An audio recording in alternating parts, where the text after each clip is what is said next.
చెంపకి చుక్కని పెట్టి పాదాలకి పారాణి పూసి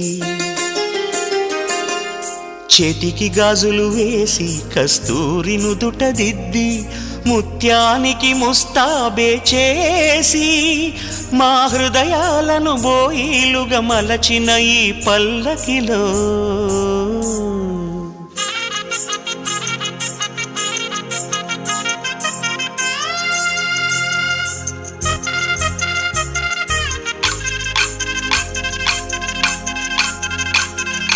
పల్లకిలో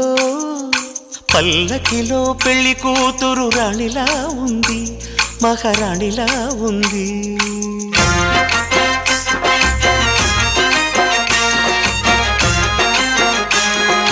రాణిగారికి సిగ్గులు వచ్చే, రాజుగారికి చిరునవ్వొచ్చే, ఈ ఇద్దరి